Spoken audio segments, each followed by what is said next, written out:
बात है महिला का सशक्तिकरण होना, लेकिन मैं तो एक नन्हा सा विद्यार्थी हूँ। शब्दों का महिला कहते किसे हैं, नारी कहते किसे हैं? यदि ये केंद्र सरकार समझ जाएगी तो महिला को सशक्त करने में मजा आएगा। आज से 3 दशक पहले हमारी मातृशक्ति घर के अंदर रहकर बाल गोपालों को संस्कारों से सिंचित करती थी, तब समाज के अंदर महापुरुषों के आने की संभावना बढ़ती थी। तो वर्तमान में जो मातृशक्ति है वो घर की दहलीज को लांघे, बहुत अच्छी बात है, लेकिन वो अपने संस्कारों से युक्त होकर, अपनी नैतिकता से भरकर अपने आप को अभिव्यक्त करे। और जो उसका मूल स्वभाव है सृजन करना, मातृशक्ति का स्वभाव है सृजन करना, उस सृजन को लेकर यदि वो घर के अंदर करे चाहे घर के बाहर करे, अपनी मर्यादा को लेकर, अपनी संस्कृति को लेकर, अपने स्वभाव स्वधर्म सकर्म को लेकर यदि मातृशक्ति ऐसा करती है तो हमारे लिए केवल कोई एक दिन के लिए नहीं महिला। हमने तो सदियों से मातृशक्ति को यत्र नारीस्तु पूज्यन्ते रमन्ते तत्र देवता यत्र तादुन पुष्पन्ते अफला तप्त सर्वत्र क्रिया। मातृशक्ति की भूमिका पुरुष से अनंत गुना ज्यादा है, चाहे वो गांव की हो, चाहे वो शहर की हो, चाहे वो किसी आश्रम वर्ण की हो।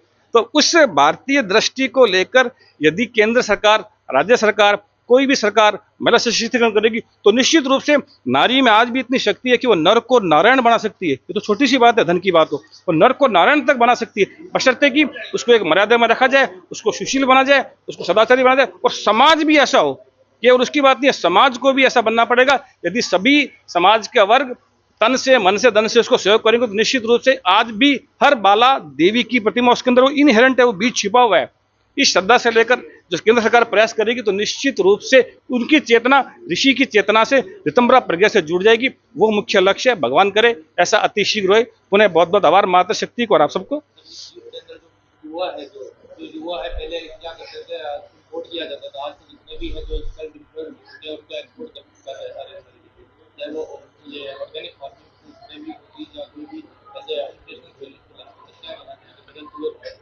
देखिए, नो डाउट कि अब भारत पूरे विश्व में छा रहा है, लेकिन पहले मैं अपने घर को संभालूं, उससे पहले अपने मन को, अपने परिवार को, अपने समाज को संभालूं, उसके बाद मुझे समय मिलता है तो मैं अपने प्रोडक्ट को बाहर लेके जाऊं। क्योंकि ये तो ग्लोबलाइजेशन का समय, बाहर का प्रोडक्ट नहीं आएगा, हम भी बाहर का भेजेंगे, लेकिन इसके अंदर मैं अपनी क्षमता का अधिकतम सदुपयोग अपने लिए पहले करूं। आपने युवा की बात की तो मैं फिर निवेदन करता हूं, युवा कहते हैं किसी हैं? शास्त्र, हमारी ऑथेंटिसिटी शास्त्र है, कोई व्यक्ति नहीं है। युवा स्यात् साधु अध्यायक आशिष्ट दृढ़िष्ट बलिष्ठ है। Be the youth rich in character, जो करेक्टर से रिच है वही यूथ है। स्टूडियस, फिर्म एंड विगेरियस, जिसके अंदर ये 5 गुण है वही युवा है। केवल आयुष्य युवा नहीं है, एक 15 वर्षीय युवा वृद्ध हो सकता है और एक 115 वर्षीय वृद्ध युवा हो सकता है। युवा अपनी सारी चेतना को लेकर, वो सारी उसके अंदर जिसे जो उसकी ट्रिपल पी छिपी हुई है, पॉसिबिलिटीज, प्रोपेंसिटीज एंड पोटेंशियलिटीज, तीनों पी को लेकर वो अपने तीनों शक्तियों को लेकर आगे बढ़ेगा।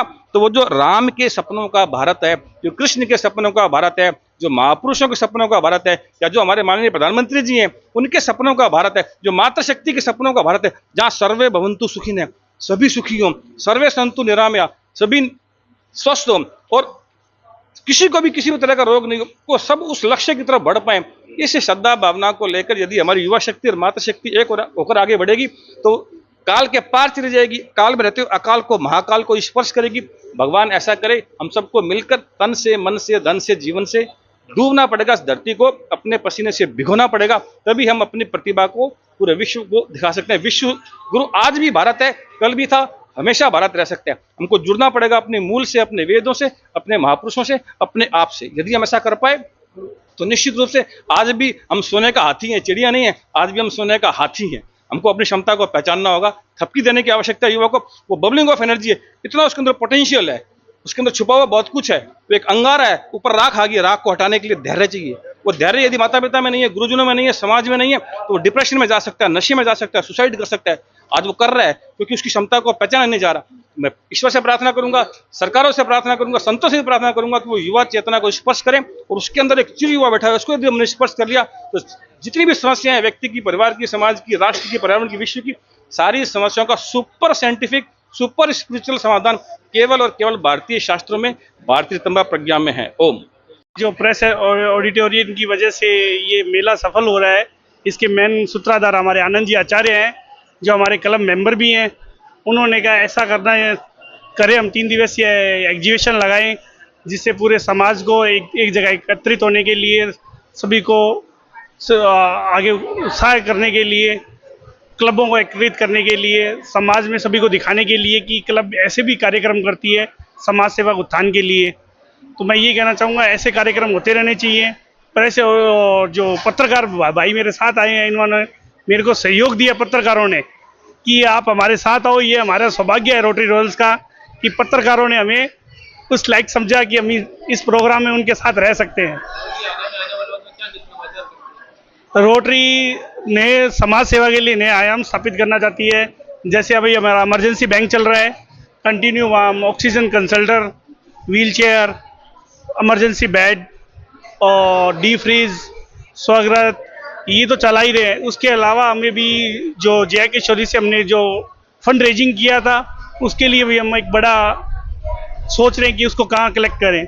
उसके बाद एक नया 1 से 5 नवंबर के बीच में रॉयल्स के द्वारा और मेरी समाज सेवी गोमा देवी चैरिटेबल ट्रस्ट के द्वारा रेन बसेरा लगाया जाएगा, जो करीबन 500 व्यक्ति पर डे वहाँ रात को रेन बसेरा करेंगे सर्दी के लिए। पीबीएम बीकानेर के सबसे बड़े हॉस्पिटल पीबीएम में जनाना वार्ड के सामने हर साल की तरह इस साल भी लगाया जाएगा। और उसके बाद हमारा एक ड्रीम 30 है, वो भी 21 फरवरी को होने जा रहा है। जो फंड रेजिंग के लिए जो क्लब ने फंड रेजिंग करता है हर साल, उसके लिए ड्रीम 30 हमारा 21 फरवरी को होगा।